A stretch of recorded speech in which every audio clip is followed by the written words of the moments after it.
So politics is heating up in and around the Western Hemisphere. Of course, the Americas have come out with their interesting election results last November, which then saw the inauguration of President Donald Trump. That, of course, led to a bunch of tariff wars. And then, of course, we know that there had been talk about Canada becoming the 51st state of America. The once blue-eyed boy of politics, Justin Trudeau, and son of famed Prime Minister Trudeau, who was once actually one of the most popular politicians in the Western world. We see him step aside as leader of the Liberal Party in Canada, only to have that party a short while later maintain the numbers in the Parliament and are now negotiating, trying to form the next government of Canada. To the contrary, though, and conversely, we see that Dr. Rowley, who had been known as a Trinidadian to the core, someone that had been very popular in the CARICOM community, a firm voice among the political leaders in our region, steps aside, and just about 40 days later, the person that is appointed as Prime Minister and leader of that party is ousted out of office, and a former Prime Minister returns. What does the tea leaves of politics say to all of the persons involved in it here in the Bahamas? That is the thing that is in my mind today. It is the thing that I want you to think about, and it is the thing that I want all politicians to think about. I particularly want young people to think about it, and here's why. It is because the world that young people will live in is the one that they imagine. And the world that exists today is the one that was once dreamt of by old men. And so at any point, young men retreat in their desire to imagine tomorrow. It means that they have actually relinquished their power and they have settled for the notion that they will simply live in the dream of yesterday. That is what we're going to talk about a little bit on the show. But I'm joined here in studio today with the spiritual advisor, Bradley Roll, who keeps me on the straight and the narrow, as best as he can anyway. Spiritual advisor? Yes, I can, yes. Happy Tuesday. Yes, good afternoon. How are you? I'm fantastic. Great, How are great. things outside now? Great, man. The weather's heating up. Yeah, I can see that. Summer's on the way. You got scripture for us today? Absolutely. The woman say no holy scripture, spiritual advisor. What we can do with that? Don't compromise the truth, even if it's going to cost you your life. Oh boy, we ain't listening to that woman. She's not Don't saved. compromise. Woman, you're not saved. Anyway, you hear the jingle, don't go anywhere. I'm Levan Miller. Bradley Roll is with me. It's 103.5 FM, The Beat, Royal TV Studios on Facebook, and we'll be right back after this break.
Welcome back to Freedom March. Thank you for staying with us through the break. I'm Leland Miller. It's 103.5 FM The Beat.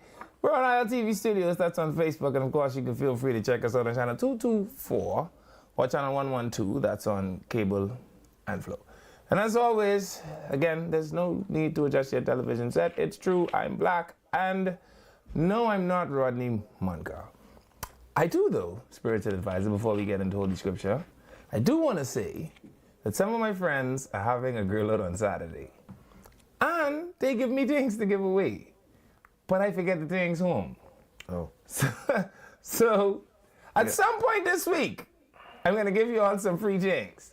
So just keep listening to the show, and I'm going to figure out a way to give away a bunch of free stuff to the people that listen to the show every day, because I think they'd like that, eh? Of course. I mean, I'm not Rodney, but it's the best I could do, right? Of course, people love things. Yeah, and by the way, spiritual advisor, since they're giving away free things, they tell me, say, I must come to their event. But I told them, I'm persona non grata.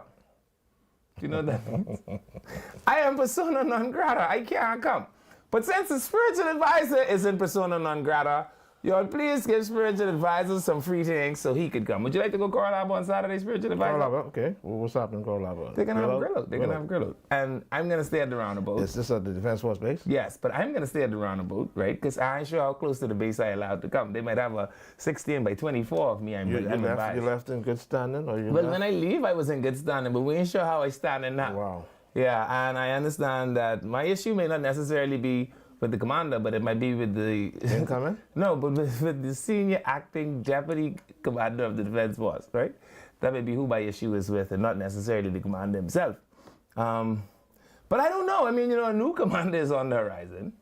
So I'm not sure. Maybe one commander might persona non grata me, and then the next commander might un-persona non grata. So you didn't leave on good terms? Well, I thought I was on good terms. I still know when I'm on bad terms. So have you received your official discharge yet? I've never received an official discharge certificate. All right, you got to speak to the new chief and have it. Oh boy, this is something special. Ask the chief to have it. This is something special. Anyway, we'll see what happens. Maybe I should write a letter. Dear senior acting deputy commander of the Defense Force, man, please let me come. And I can bring the spiritual advisor with me when I come. Let's see. We'll see if that could buy me some grace. Sounds good. Yeah. So what do you have for us in all this? So don't let me forget tomorrow. Tomorrow I'm giving away free things, right? I'll think about some questions. It's going to be one bunch of free things. You could go down there, Coral Harbor, because some of y'all never been down there. There's a bit of mysticism about the place, right? The base. Feel free. Go down there. Listen to them do loud flashbang in your ears. If you got bad heart, you may want to watch it for that a little bit. Go do a little bit of gallivanting, whatever. Go about the base. You'll have free passes to get there, right? And then I'll make sure the spiritual advisor gets some. Sounds great. Yeah. Sounds So what great. do you have for us in all these scriptures? What we had yesterday, we're going to go to Mark chapter 6. Do not compromise the truth, Oh, praise the Lord. even if it's going to cost you your life. Wow. This is a very interesting story. The brothers in the church had gone over the story quite a bit years ago, and I'm going to revisit it to get an understanding of what really happened and why was John the Baptist beheaded. For Herod himself had given orders to have John arrested, and he had him bound and put in prison. He did this because of Herodias, his brother Philip's wife, whom he had married. This fella's cool, eh? You marry your brother's wife. But that's when you can see the name Philip. And how you name Philip if I name Herod? That means you're a piang. You marry your brother's wife. Wow. For John had been saying to Herod, it's not lawful for you to have your brother's wife.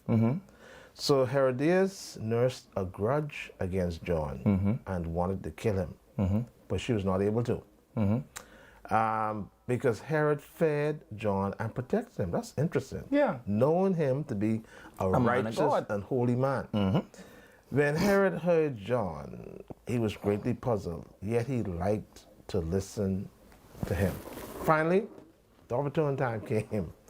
On his birthday, Herod gave a banquet for his high officials and military commanders and the leading men of Galilee. So this was a top-notch banquet, man. Yeah, this is the who's was. Yeah, this banquet was for high officials, CDF was there, military commanders, police commissioner was there, and the leading men of Galilee. and all the Negroes in the cabinet. When the daughter of Herodias came in and danced, she pleased Herod and his dinner guests. So everybody was happy with this. Herod said, boy, this little gal could shake up. Yeah. Man, let's go. Let's move on with this. Let's move on. The king said to the girl, ask me for anything you want, and I'll give it to you. Oh, praise the Lord. And he promised her with an oath, whatever you ask, I will give you up to half of my kingdom. Man, she couldn't be that impressive. I tell you, she could shake up. She went out and said to the mother, what should I ask for? The head of John the Baptist, she My answered. God. And once the girl hurried into the king with the request, I want you to give me right now the head of John the Baptist on a platter. The king was greatly distressed. But because of his oath and his dinner guests, he did not want to refuse her. So he immediately sent an executioner with orders to bring John's head. The man went, beheaded John in the prison, and brought back his head on the platter. Poor John. He presented it to the girl, and she gave it to her mother. On hearing of this, John's disciples came and took his body and laid it in the tomb. There's so much things you could draw from this story. Wow. Watch it for Miserable Old Woman. Boy, this is deep. But John, I guess he stuck to the end. He didn't compromise. No.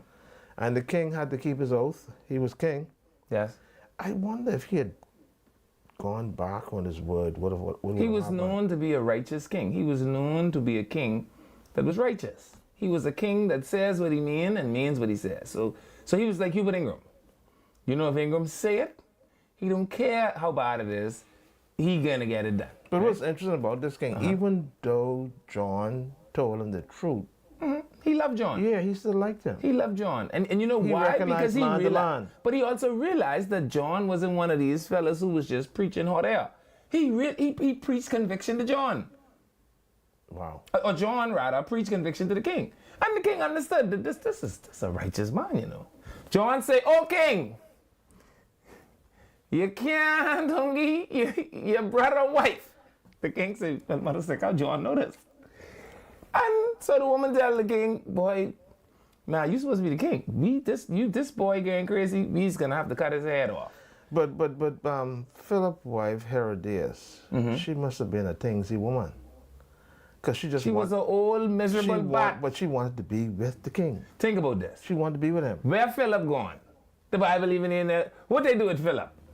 I wonder Poor Philip. I wonder what happened to Philip. Poor Philip. The Bible don't tell us. Philip was still alive. Because if he had He died, dead. The Bible would have tell us he did.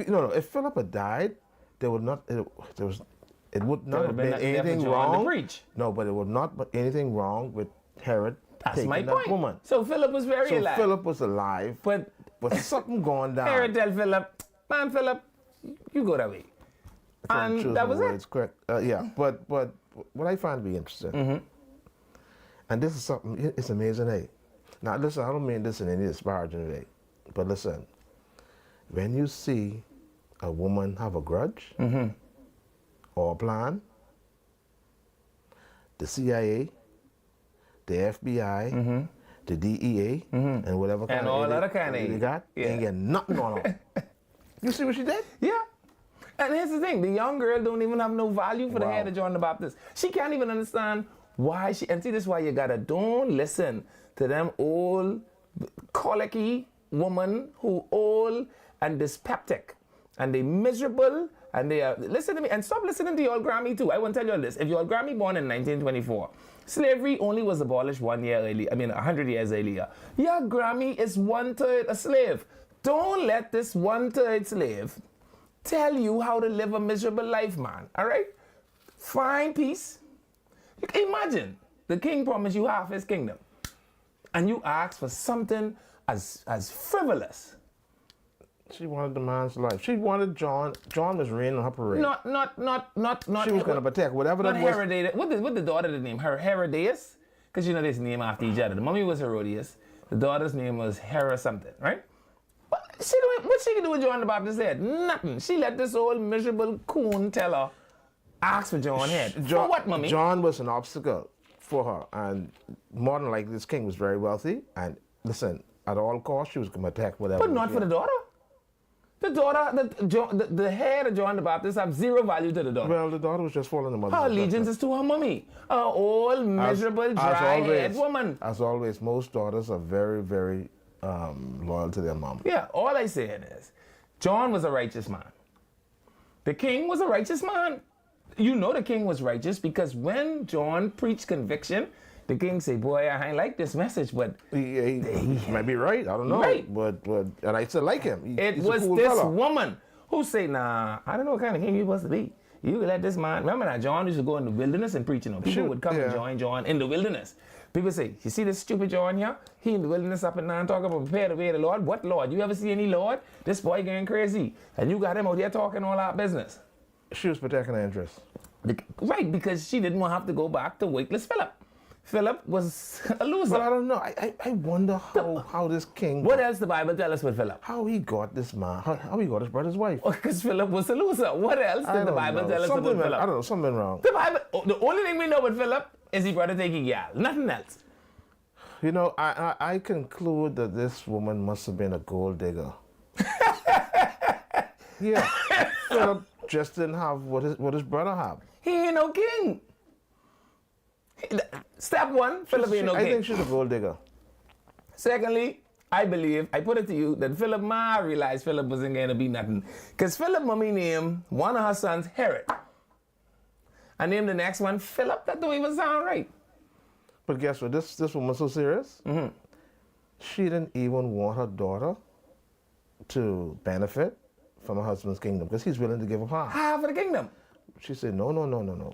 That ain't happening. I want that. No, that ain't happening. I want you to be miserable and bitter like me. Let's get John the Baptist here. Right. Yeah, and so they get John the Baptist here. It benefits her nothing. And now this little girl got to go shake up again in order to get this kind of benefit. And the king will never promise her that again. Wow. Be careful what you get when you could get what you want. I feel like that sounds like a good Baptist sermon on Sunday. So all y'all Baptist preachers out there that like to listen and get mad at me, I just give you all a sermon for Sunday.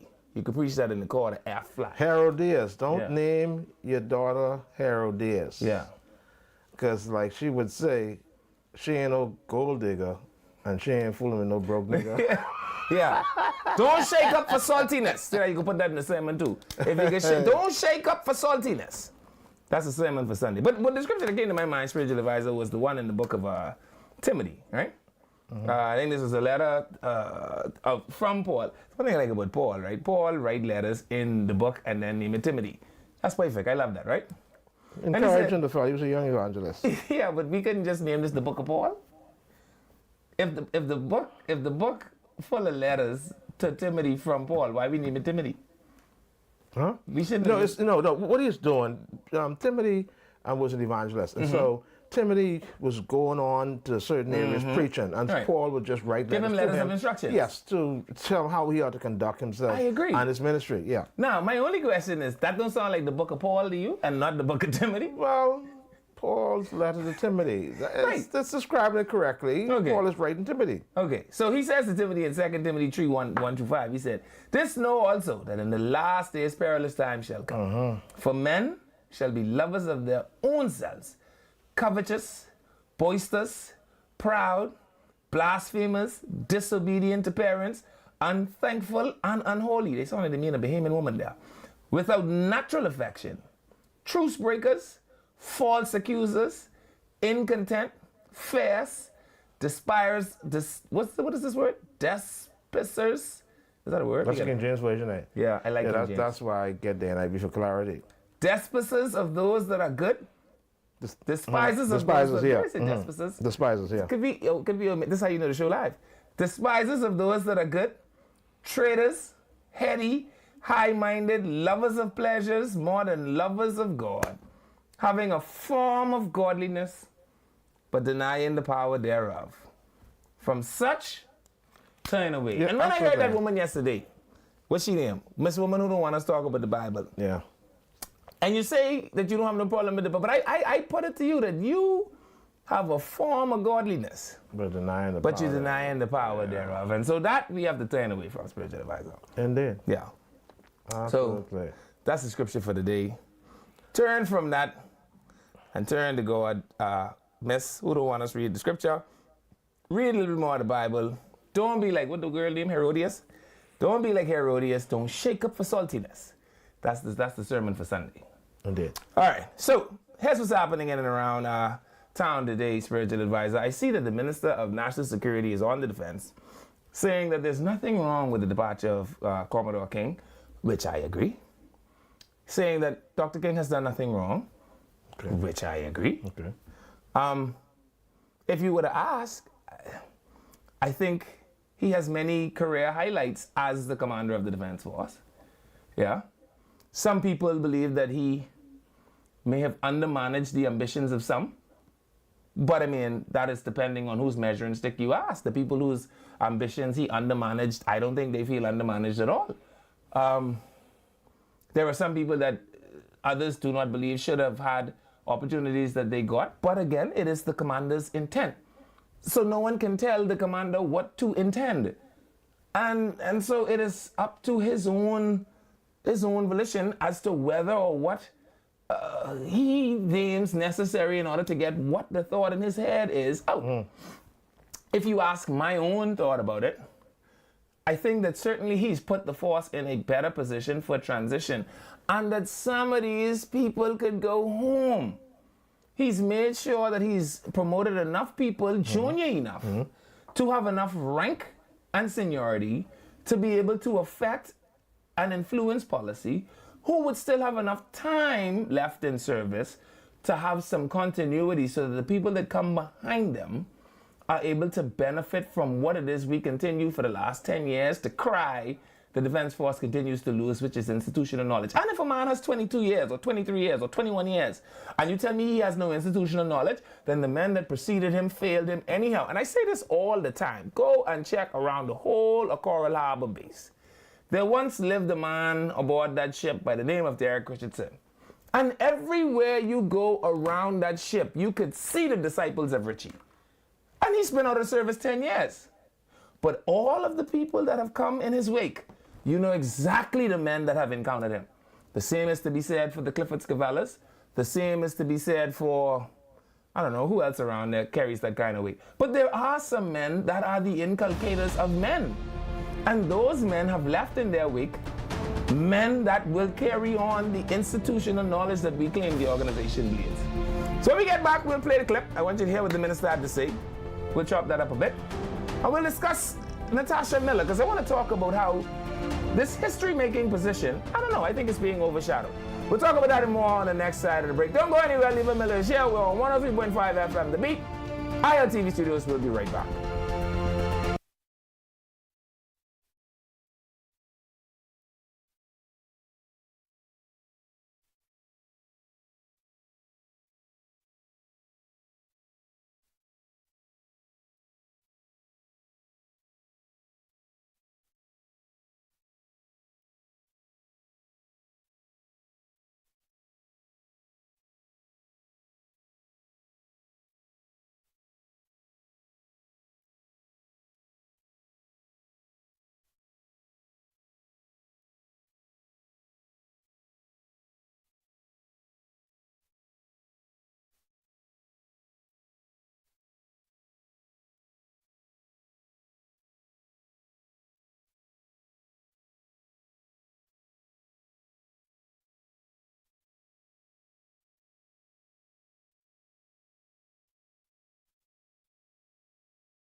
This segment of Freedom March is brought to you by Modernistic Garden and Pet Supply. For top quality dog food, shop online at modernisticgarden.com or visit our Palmdale, Carmichael, and Mullet Marathon locations today.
Is he still hasn't identified a real press officer. Apparently, all commanders in the last 10 years appear to have struggled with that. And then, of course, we saw the ascension of Miss Kristen Skippins over at the Royal Bahamas Police Force, but we know that that is a job that is high stress, and so she's done her tenure. And now we have Chief Superintendent King, who is still finding her footing, but I trust she will fare well eventually. But if there's anything that I would like to say, I think Dr. King could have found a fitting face for the force that people could hear and understand and trust with the force's message. And so a lot of times, you know, things kind of just came up, and if it weren't the doctor speaking to it, then no one spoke. And I think that there's a disservice you do to the organization where you do not have a cogent person that can actually communicate the force's position and direction. And hopefully the new commander, I trust he will speed to that. Hopefully the new commander understands the benefit of selecting a decent press officer. So I hope to see that come out, right? So the Minister of National Security was asked about the new Commodore, and I hearing it in the watering holes now, so I don't know why he can't just say it. I guess he says it's an open secret. I don't even know what that is. That must say like how children in the 70s had a daddy that wasn't the daddy they know it. And the only person that didn't know was the daddy. But everybody in the neighborhood knew. Yeah. I guess it's like that kind of thing. So let's go to the clip from the Minister of National Security and see what he had to say when asked about the coming of Commodore Floyd Moxie, who is unless a heart attack finds him, he's going to be the commander of the Defense Force, according to my sources. Government on the defense tonight. They're denying negative claims surrounding a leadership shakeup within the Royal Bahamas Defense Force as Commodore Dr. Raymond King's tenure comes to an end amid some mounting public speculation. Arlington Ritchie Jr. has the details in this report tonight. National Security Minister Wayne Munro shooting down claims that Dr. Raymond King's departure from the Royal Bahamas Defense Force was the result of wrongful dismissal, praising King for more than 30 years of distinguished service and insisting his exit was routine. King was appointed in 2021 under the Minnis administration. Munro maintains that there was nothing out of the ordinary about the transition. Not a contract, it's an appointment. You're generally appointed for a period, and at the end of that period, you leave regardless of whether you're at a retirement age or not. In a local daily, opposition leader Michael Pintard called on the government to provide an explanation for King's departure, suggesting that Commodore had much more to contribute to the organization. In response, Munro stated that there's no secret, adding that communication lines remain open for those who seek answers. Well, it's a comment made in ignorance. If he would just ask the people, they would tell him. King's predecessors had similar or shorter terms. Tellis Bethel served for 2 years, while Roderick Bowe held the post for about 5 years, mirroring King's tenure. Monroe stressing that no standard term exists and each case varies based on circumstance. Whether 5 years is appropriate, I don't know that I would agree that. The person very likely to replace him will not have 5 years because they'll reach retirement. As for who will step into the top role, Monroe confirmed the successor will come from within the organization, though he stopped short of naming a final choice. Certainly one has been designated. I mean, it's an open secret, but I can't say it. Eyewitness News understands that Floyd Moxey will take over as Commodore while Natasha Miller is expected to serve as deputy. A divisional parade is being planned for the official handover, but no final date has been set. Linton Ritchie Jr., Eyewitness News. And so, spiritual advisor, you see that again, I mean, it's an open secret. I've never even heard that terminology used as to who will be the next commander of the Defense Force. Again, Floyd Moxey is the name I hear in watering holes in the inner city where people don't even listen to the news. So by this time, it's public knowledge. I've also seen orders for the parade, right? Because, the wind speaks to me, the ground rumbles and tells me things. But I have sight that is unbelievably far, and so I can see into office spaces as well. Sometimes, spiritual advisor, when I close my eyes tightly, I could just tell you the documents that are on the desk of people somehow. There's another superpower that I have. And so I've seen parade orders. And if there are parade orders, I suspect that they're being formulated by the outgoing, who will say how he wants his last parade to be, who he wants to be there, how he wants that to be laid out, how long he'd like it to be. But immediately after he hands over the instrument, it's no longer his ship. So I imagine that by now, we are also taking some instruction from the new guy, who people obviously must be seeing in and around the ship, that is telling them, okay, I know he say white, but put one bucket of blue paint right on the side of that, so the minute his car tail light go the gate, we could paint the wall blue. That's the way the change in command goes. There is nothing abnormal, nothing unnatural. Clifford Scavala, in all of his enormity as a person or personality, had 3 years. There is nothing unusual about it. Davy Roll had 10, and depending on who you ask, some people think that was too long. There's nothing abnormal or unusual about it. Swinley had 3, if I'm not mistaken. Belton had 1. I think before Belton's contract could dry, he was no longer Commodore. As a matter of fact, some would even contend that if you held Commodore Belton's contract up, he wouldn't have a contract because the ink was so fresh it would just slide it off the paper. Right? Yeah. But there is something that is filling my mind, spiritual advisor. In a time where we appear to want to appoint women to every single possible billet available, there is a woman among this appointment. Natasha Miller, Captain Natasha Miller, who with her counterpart, Sonia Miller, broke the glass ceiling for women. Before them, women had never gone above the rank of commander not in that organization.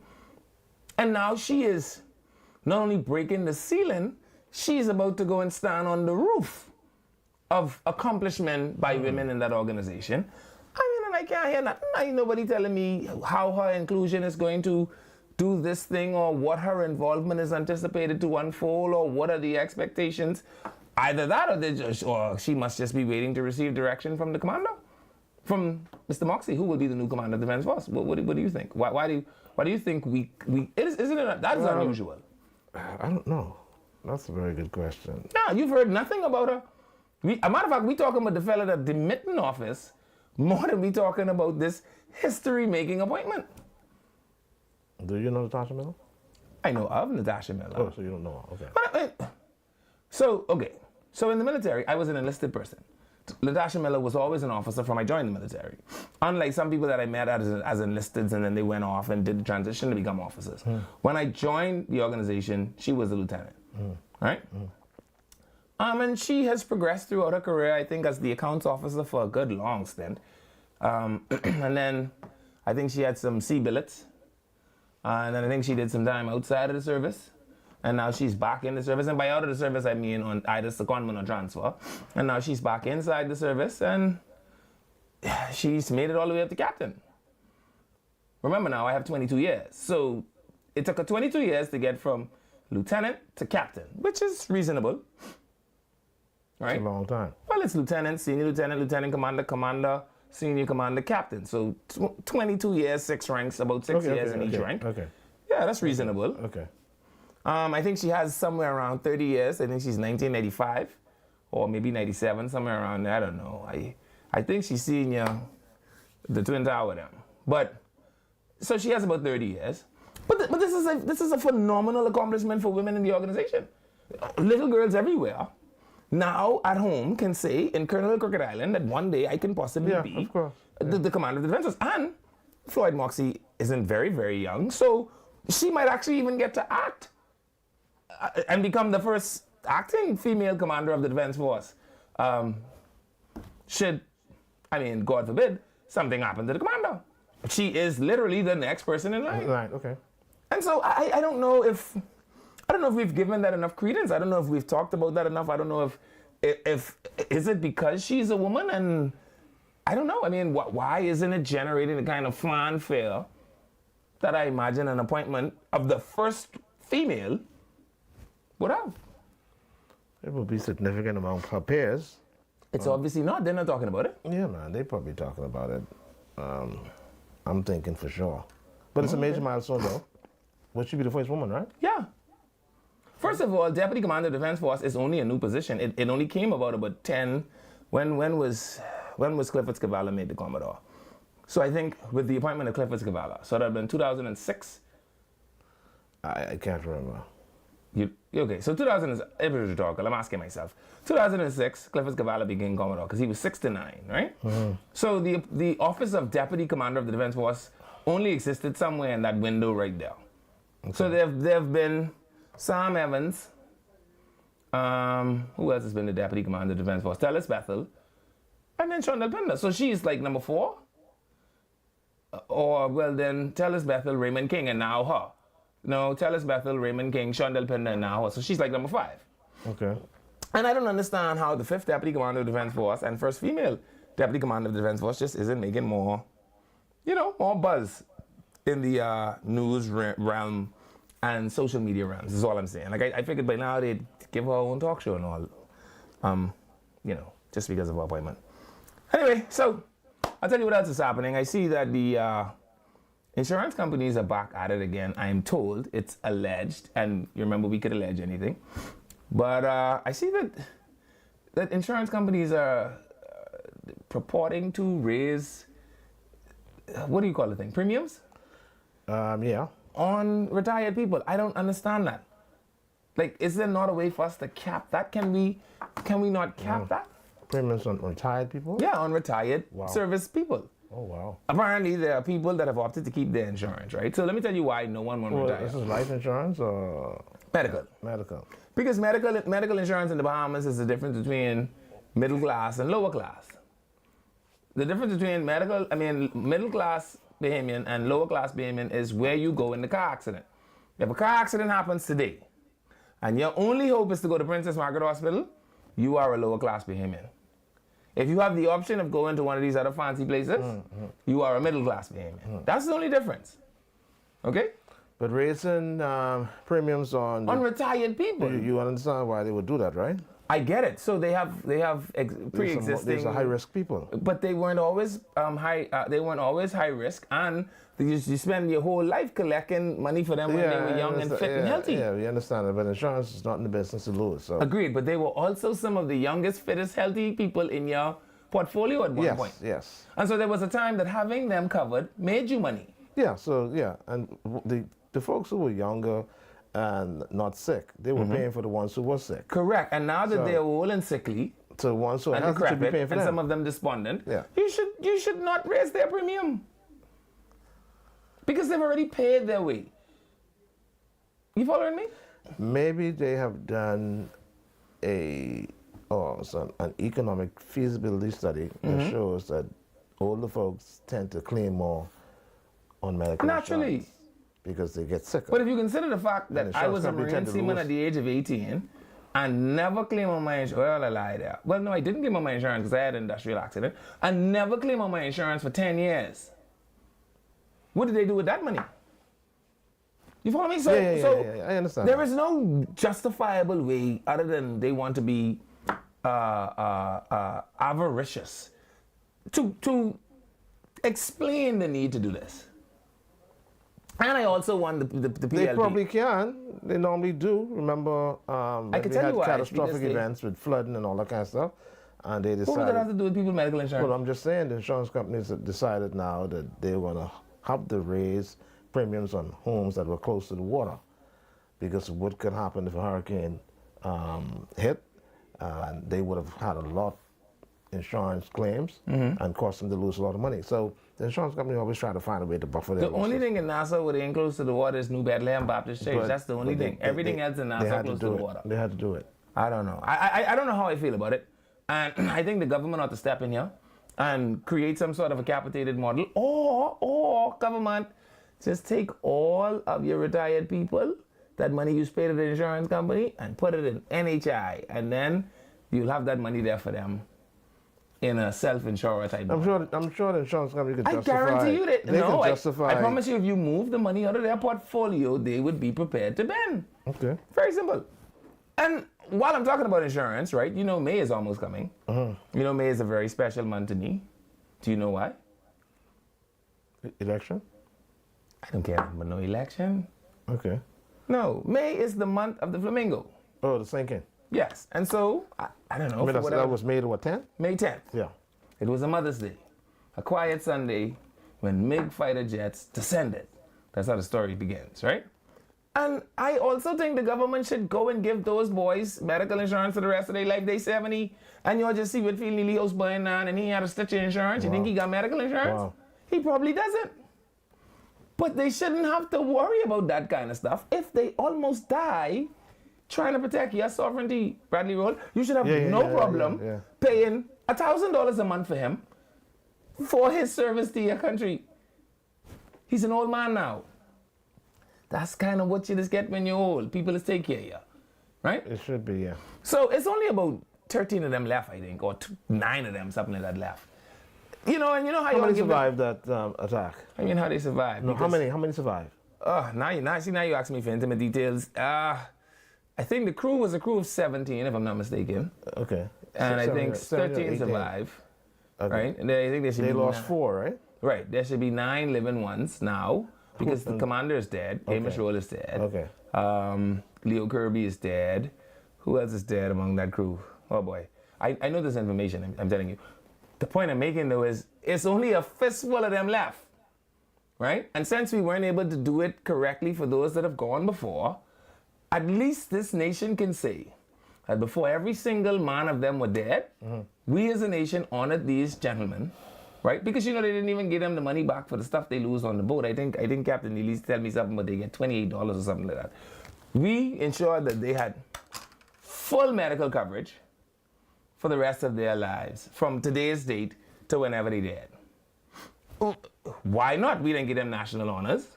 We didn't give them Medal of Gallantry and Queen's honors and all these other things, right? Which means the nation is grateful. Well, how else does the nation show its gratitude than to say, while you all were young and strong, you gave your health. Some of you still have bullet wounds and injuries from that day. Some of you actually still suffer. Dusty Miller is also dead. Some of you suffer from post-traumatic stress. Yeah. Disorder. Yeah, and because we are grateful, PLP, this your big one. You know how you all missed the opportunity to turn the $100 pink and put the flamingo on it and not the blue marlin, because that was the one galvanizing moment in PLP history that you all just absolutely frittered away. You all could actually catch this one and just insure the rest of the crew. Medically It's insure the rest interesting. of the crew of the Yeah, flamingo. it's an interesting suggestion. Yeah. And then amend the $100, make it pink. Who cares if we call it the blue marlin? It ain't blue no more. It ain't blue now, right? It's brown. The marlin changed color. I never heard about a brown marlin in my life. So they have a brown marlin. You might as well turn it pink. Put a flamingo on it. You could put the actual ship of the flamingo on. See, this is how you build nationage, you know. Not making sure and sweat up by the what do you call it? Western grounds or whatever you call that thing. They had the launch of the history book thing today. Yeah, I saw that. Yes, that don't help history. that. What helps history is when you put it into symbolism. When you go to places like Cuba, man, they got all kind of Statue and stuff like that. and Yeah. people on the money. Yeah. And national symbolism is the way you ensure that they never forget. Right? And you can take whatever silly Latin that is we have on a $100 bill and put, may we never forget. And that way, every child, anywhere in the Commonwealth, at some point, will encounter the incident that is the May 10 Flamingo incident. And then you ensure the fellas who live, because they live, that's the benefit of living. And if you're dead, oh well, you're dead. So the only way this event is memorialized is an actual memorial they have every year. Well, now they just bring it uptown. But for 40 years, they used to just have it right Coral Harbor base. You drive it by the 1 mile buoy, throw and read in the water and say, we remember them. And you drive the boat back in and you tie it up and you go to the Beagle and have yourself a jolly. Okay. But that ain't national. And this is a national event. And so I have to give credit to the Prime Minister, Philip Davis, and his wisdom.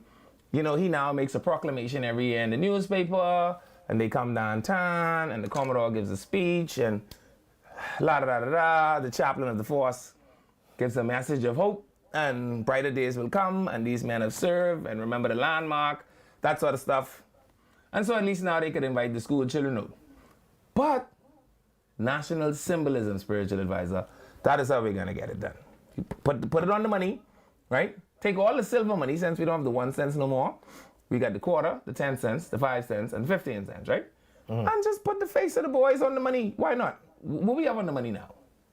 A pineapple. Which bill? I talking about the silvers. Oh. What we have on the 5 cent? A pineapple. Okay. What the hell the pineapple for? You lose for pineapples. Yeah. What we got on the 10 cent? Two random fish. Fish, yeah. Just random. We ain't even know which fish these is. There may be snapper. I couldn't tell you. Right? What on the quarter? A sailboat that they decide to paint the sail on for whatever reason. Yeah. So they would know. So don't tell me you can't change the money. What's the there with nose? My foot. That's the Santa Maria? That's what it is? Who knows? All I'm saying is put a human being. I don't know what our love for inanimate objects in the Bahamas are. Anyway, you can tell me what's the purpose of this big silly conch shell out here on the roundabout? Yeah, Harvard Road there. Not Harvard Road, on the JFK? JFK, yeah. Yeah, what the purpose of that conch shell is? Better question. What's the purpose of the big 7-foot rooster? What do these things symbolize? The conch shell, you can understand the conch shell. Okay, then explain the gigantic rooster to me. And you remember there was one time we had a half-dead lobster? No, you can understand the lobster, yes. Oh, boy. You can understand the lobster. That's understandable. We must invest in nationalism and symbolism, spiritual advisor. And I feel agree. like there is no agree. more galvanizing an event It should be all over the country. I agree. than May 10, Yeah, I 1980. agree. And the names of those fellas. And we should write their name on the back of, like, you remember the Milo Butler book? Write it on the back of there so the children everywhere will always know. And you make sure they have medical insurance so that they don't have to die sick and old in PMH like they didn't give their lives to the country. Okay. Okay, good. So we agree on that. Absolutely. So let's get Tasha Miller some more publicity. As a matter of fact, Skipper, what I would tell you is invest some money. Don't let the organization bury you. Invest some money in a publicist or in somebody that does PR. That way, right, you can make sure that every time you present, you are at the absolute pinnacle of coherence and communicative competence. And when they hear you, they're going to say, oh, man, she's brilliant. And that way, you'll just be very popular and, you know, you could kind of build some fanfare around it. Yeah, I agree. Yeah. When you get at that rank, that level, unless you're Dr. King. Dr. King's so good he could do it on his own. But you need a handler. You need handlers. You need people that listen to you and that watch you and that tell you, sir, you can't do this. Mom, you can't do that. Mom, you should do this thing. Mom, you should attempt that thing. Mom, you said this thing. We fact-checked it. That was incorrect. You know what I mean? And so I hope she gets it. I hope she gets it all together. How does that sound? Great. We're at the end of this segment almost. Fantastic. Are we? Yeah. So we talk about Tasha Miller. We talk about Dr. King. Are you happy to see Dr. King go? No. Why? They should keep him on. Why? Ain't much Haitian boat come this way. None. Zero. They've landed none on King. Yeah. And unless they launching one tonight, 0 Haitian boats on the King. What other accomplishment, though? Wow. They haven't landed a single Haitian seaweed. Haitian seaweed can't land on our beach under Dr. King. It is about maritime domain awareness, maritime domain control, and maritime domain dominance. And when we blend that with our multilateral connections and relationships, we're able to create what you call a steel wall across the Windward Passage, and immigrants stand no chance. Billy Stirrup was the commander of operations and training. I don't know who the SU is. I think that's WIMS. With our assets deployed and our Marines committed to the task under the leadership of Raymond King, 0 Haitian. They stand no chance. Which is good. Anyway, we're going to the break. Don't move. You had a jingle. I'm here. He's here. You're here. And I want us to be here when we get back from the break.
Welcome back to Freedom March, Stephen Miller. We're on 103.5 FM The Beat. We're on ILTV Studios. That's on Facebook. We're also on Channel 224 and Channel 112.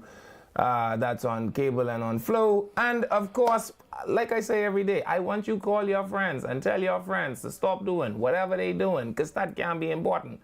And tune into this radio show because we on the radio. Why would they not tune into us? I'm here. Bradley Roll, the spiritual advisor, is here, and we are talking about matters of politics in and around New Providence. So we talk about the Bible. That woman must be hot and bothered by us now. Then we talk about Floyd Moxie, who Wayne Monroe can't tell us could be the Commodore. Wayne, we already know it's Floyd. You could just tell us.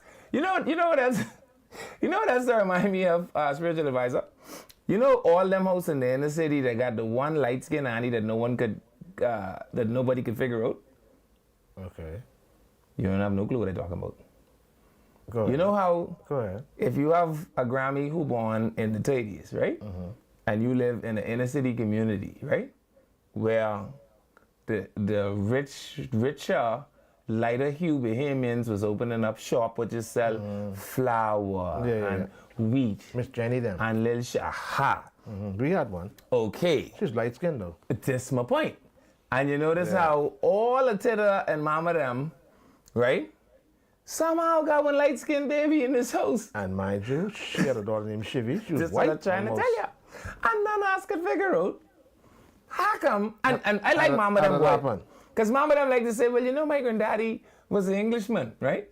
Mama, how you know your granddaddy was an Englishman and you have no clue who your daddy is? Yeah. So, Right, so a white man got involved somehow.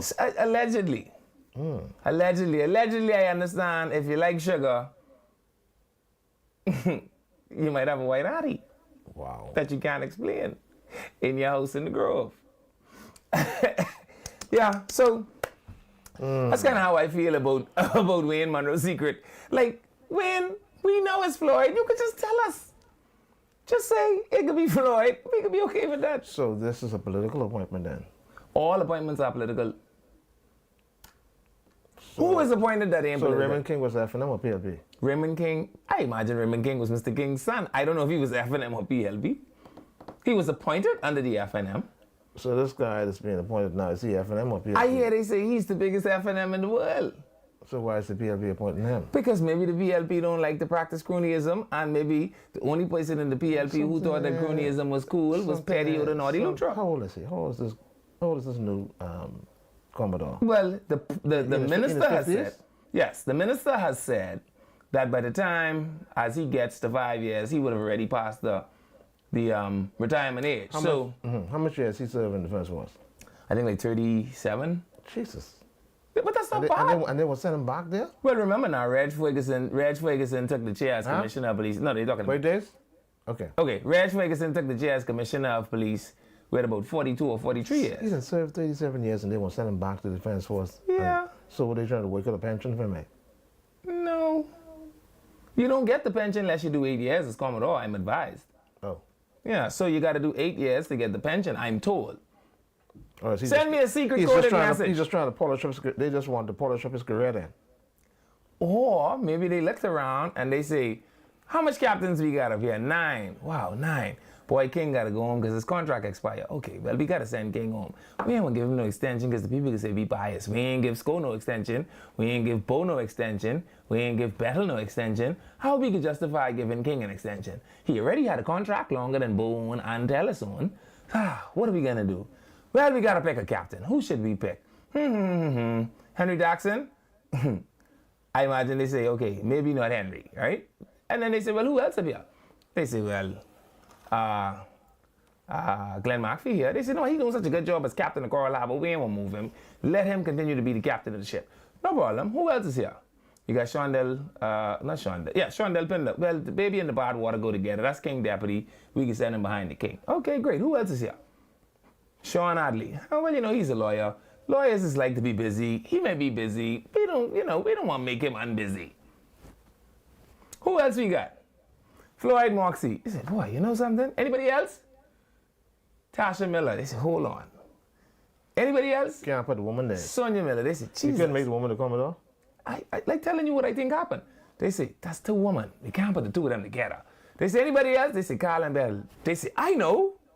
Maybe we should put Floyd, Tasha, and Garland. And then that way, Nobody ever appoint more leaders than us at one time. The PLP, maybe. I don't know the side. Let's do these birthdays quickly. Okay, we got birthday shout-outs. Let's go. Birthday shout-outs.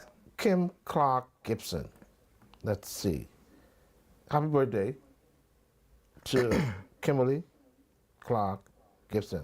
It's coming from her husband, Shane, her son, Aiden, her parents, Franklin and Katie, her brother, Eustonoff, in-laws, D. Shane, and Jackie Gibson. So happy birthday to Kim Clark Gibson.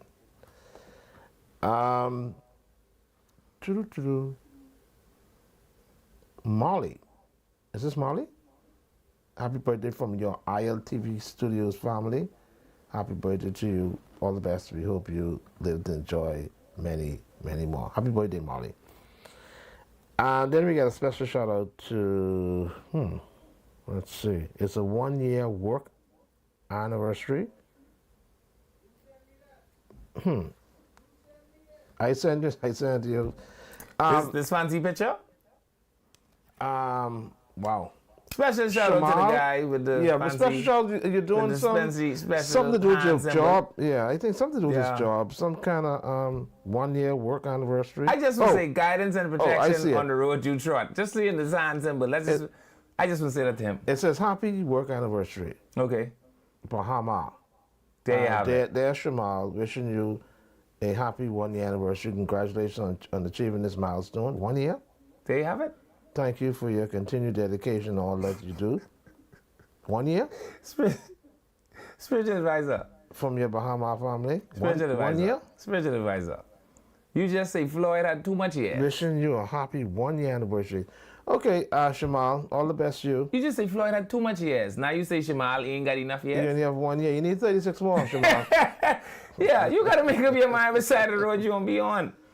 Spiritual advisor don't want you to have 1 year, but he definitely don't want you to have 37 years. 18, how 18 sound? Yeah. Okay. Sounds good. All right. Anyway, That's it for the birthdays? Yeah. But didn't I send you, let's see, Miller, I sent you something today, Miller. And I answer you? It has something to do with the Royal Bahamas Defense Force change of command and ceremony. So if they're having a ceremony, how do you don't know who the commander is going to be? He says an open secret, like how you have a light-skinned auntie in your house in the Grove that nobody could explain, and all your other aunties ain't light-skinned. That kind of secret. So a change of command, divisions, and ceremony will be held on board HMBS Coral Harbor. This is a confidential document? On Thursday, the 8th of May, 2025, at 1,000 hours. Now, what time is that? It's 10:00. That's 10 a.m. Okay. So how do you say this correctly in the military? 10:00. I see a 1 and 3 zeros. That's 10:00. It's 1,000. 10:00, 1,000. Okay. 6 of 1/2 a dozen. Right. Still the so same. it's a 10:00. Okay. Where Commander Dr. Raymond King will hand over the command of the Royal Bahamas Defense Force to the Commander Defense Force designate. Any name? Now, who's that? We ain't know. We ain't know it's Floyd. Floyd, we ain't know it's you. So H.E., the Most Honorable Dame Cynthia Alexandra Pratt, O.N., Order of the Nation. GCMG, C.B., C.D., J.P., Governor General, the Honorable Philip E. Davis, K.C., M.P., Prime Minister, and the Honorable Wayne R. Monroe, K.C., MP, and Minister of National Security will be in attendance. Good. The division ceremony will take place on the parade ground. Branch commanders and heads of departments are to ensure that all non-duty personnel are in attendance. All non-duty personnel are required to be on board HMBS Coral Harbor. That is correct. For, now, let me see if I can be smart enough to do this now. 0730 hours. That's correct. That's 7:30? Yes. Okay. Okay, and then it just goes on, parade commanders. Don't you love the military? This man could do this. This other man could do that. You never have to guess anything in the military. So if you was a part of the ceremony, they would say the spiritual advisor will sit in a chair behind the chaplain and he will wear a black bow tie. Now, the parade commander, now what is interesting, I know this guy.